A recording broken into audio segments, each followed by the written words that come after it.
We try and stay in our lane around here.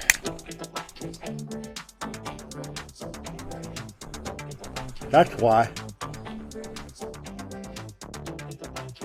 during the 2016 election,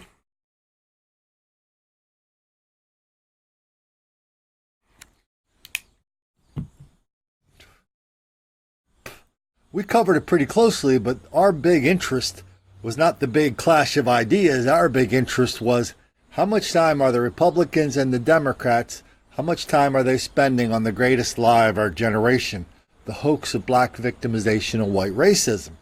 So it's pretty obvious from the Democrats that was like 25-30% of what they were doing all the time. In all the debates, they were always just trying to outdo each other. How much money, how many black people they were going to hire, how much free stuff they were going to give to black people. But the Republicans were not doing that much different during the primaries. I mean, I remember Marco Rubio going on Fox and telling a sob story about his black friend who got stopped by a cop for no reason whatsoever. I remember Chris Christie pandering to Black Lives Matter. I remember Ron Paul going to the NAACP convention and reminding them that all black people are relentless victims of relentless white racism all the time, everywhere. That explains everything. That's why there's too many black people in prison, and damn it, he wanted to do everything to get them out. Lots and lots of how many candidates were there? Like 17? The only two I didn't see do the pandering thing were Ted Cruz and Donald Trump. Surprised they were the only two left at the end.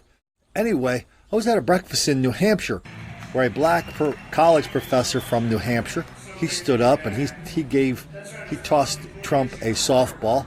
He started talking about black people and white racism and black victimization. And I mean, this was what everybody was talking about then. Black Lives Matter, cops are going around shooting black people for no reason whatsoever. And did Trump want to take that softball and knock it out of the park? Well, everybody in the room kind of held their breath and said, okay, here we go. I guess he's got to say something about black victimization and white racism, how he doesn't like it. Turn around. He didn't take the bait. He stood up there and said, listen, Okay, Martha, you get in. he loves cops. He talked about how important cops are, what a great job they do, how we need them, and he wasn't going to jump on the bandwagon of beating up cops, especially when they were chasing criminals around. So the professor sat down, kind of unhappy, and Trump didn't really take the bait for the rest of the primary or the election. It was a well-attended event. That's why I was surprised last year, and not too long after he was sworn in, where people started talking about criminal justice reform and had too many black people in prison for no reason whatsoever, so let's let them out. And by the way, when they get arrested, let's make sure they don't have any bail. Zero bail. That's the opposite of being held without bail. No, not held. Zero bail. Out. That's why I was so surprised to hear that Trump was so sympathetic to this all of a sudden. Well, we did a lot of stories on that, and we talked about how Jared Kushner and Van Jones, they put this big deal together. They got all these black people to come in and say it was a great thing. So on this channel, what we did was, A, we reminded people Trump was not down with this during the election. B, we asked him, it's like, do you really think that the people who are with you today are going to be with you tomorrow? Do you really think you're getting anything out of this?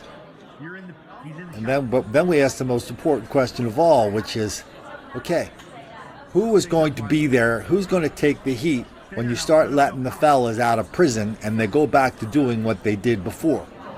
Yeah, crime, violence, dysfunction, robbery, murder, assault, rape, the whole damn thing. Who's going to be there? Who's going to be there to say, man, it was a really good idea to let all these guys out of prison because they were in there for no reason whatsoever. All they needed was a job, Colin.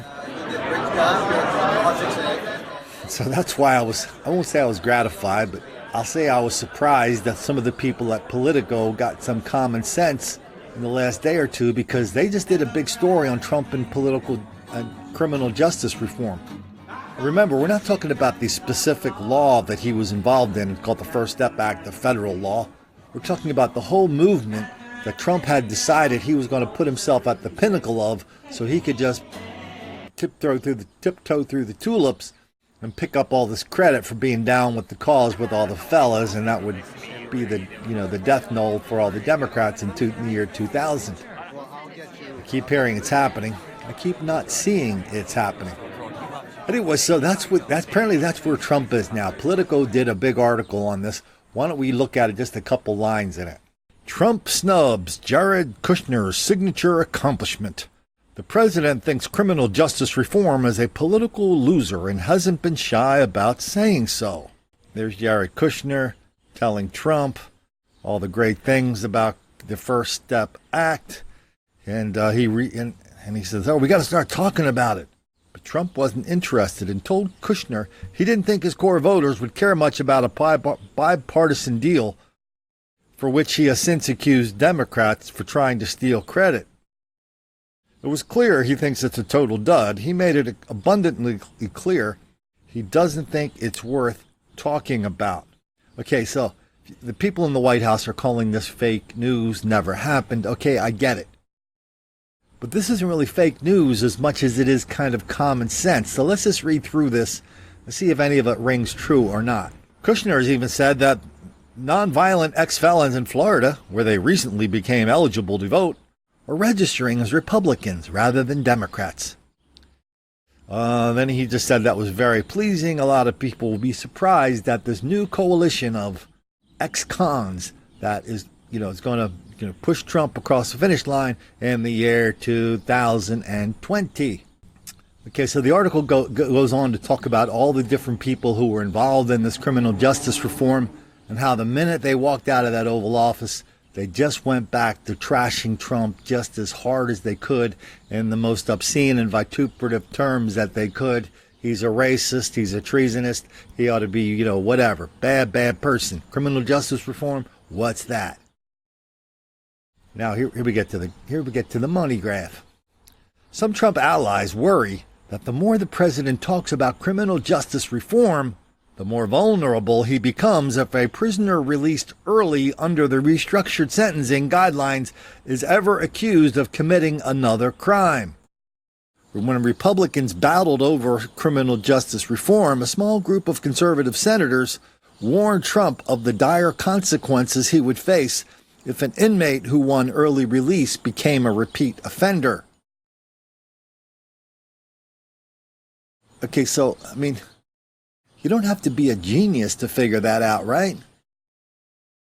You don't have to be a genius to figure out the fellows are not down with Trump. They will never be down with Trump no matter what. No matter how often he panders to the Black Caucus, how often he panders to the presidents of the black colleges, how often he panders to Kim Kardashian, Kanye West. If something's changing, I haven't really been able to see it. Meanwhile, this criminal justice reform is just proceeding apace. Yes, again, these people aren't being, we're going to hear 3 cases here in just one city in a couple weeks. Montgomery, Alabama. Apparently it's the pastime down there to go around killing and shooting people and then get back, then you're released back on the street and then you go do it again. Again, this isn't part of the federal thing, but it's part of criminal justice reform. If you think people are slicing and dicing these different laws and saying, well, Trump's in favor of this kind of reform and not favor of that kind of reform, well, that's not really true. So let's head on down to good old Montgomery, Alabama. This dude here's the headline, suspect awaiting trial in 2017 murder, charged in double homicide near ASU. ASU is Alabama State University, a black university. Let me see. They charged the man in double homicide, which happened while he was out on bond for a separate murder. The dude's name is Anthony Thomas. Shot 2 people August the 15th. And they say it was a drug deal gone bad. I had to make sure these were all the different people because they're all in the same town. They're all identical stories. Here's one from September the 13th. Montgomery man charged in fatal shooting of ASU sophomore. 23-year-old man on bond in a shooting case has been charged with murder in the fatal shooting of another Alabama State University student, this time a sophomore. He was taken into custody, $150,000 bond. While at the hospitals, they found a second woman who had also been shot. She was being treated for a gunshot wound. It's not the first time this guy has been accused of using a firearm against a person. He was free on $10,000 bond in a second-degree assault case at the time of the shooting Saturday. He shot a man in the leg and the right hand last month. In February 2018, he was charged with domestic violence. He pulled a firearm, fired towards the ground while they argued. Then he choked her, put the gun in her mouth while threatening to shoot her. Yeah, she developed a case of amnesia shortly after, and he beat a lot of these charges. Why don't we just stick to Montgomery, Alabama for one more case? This is dated August the 2nd. A Montgomery teen out on bond, awaiting trial on a murder charge, is back in jail after he was charged with assault involving a firearm. Wow. Can't believe Jaquarius would do something like that, but Jaquarius was charged with second-degree assault and shooting into an occupied building after a man was shot in the neck last month. He's on trial for reckless felony murder after Antonio Foxhall, one of his relatives, was shot in the head. They said it might have been an accident. About a week after his arrest on the murder charge, Jaquarius was charged with third-degree domestic violence after he fired a gun at the mother of his child. Yes, he fired a gun at his baby mama. So those are the stakes when we talk about criminal justice reform. It's weird, isn't it? How when people they come up against anything to do with race and other people who are otherwise sensical and smart and interesting, all of a sudden go deaf, dumb, and blind. Now, in Jared Kushner's case, I don't know anything about him other than he was a little mini real estate mogul, probably wrote a lot of checks to a lot of New York City politicians. Fine. People who write checks, they often, believe me, I've seen a billion of them, okay? They kind of get into the whole thing that they're the smart ones, right? They're writing the checks and they're giving the checks to the politicians. The politicians walk out and they just think, okay, who's my next pigeon I can get some money from? And they had to spend a half hour in there listening to these cockamamie theories about how to win elections from guys like Jared Kushner, who's never made a nickel in his life from helping somebody win an election. So they get these crazy ideas how the world works. See, in business, it's a win-win thing, right? You know, you and I make a deal, you make some money, I make money, hey, we're all happy. Well, you know, I build a building, I rent to you, we all make money. Yay! Politics is not like that. That's way more often a zero-sum game. What I win, you lose. So Jared Kushner's in there making a deal with the fellas, thinking that, well, if he can just show them the benefits of hanging around with him and the president, everybody's going to be tiptoeing through the tulips, living happily ever after. Nope, that's not the way it works down there.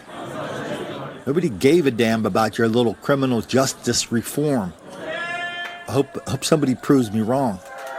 Hope the voters prove me wrong, but my hope doesn't have anything to do with it, does it, about the facts? I don't think it helped in 2018 any, did it? So we'll see if it helps next year. We'll see if it helps between now and next year. See if any of the fellas, more and more of the fellas, start coming out and saying nice things about Trump, saying they're going to vote for Trump, or if it's just going to be another bit of business as usual.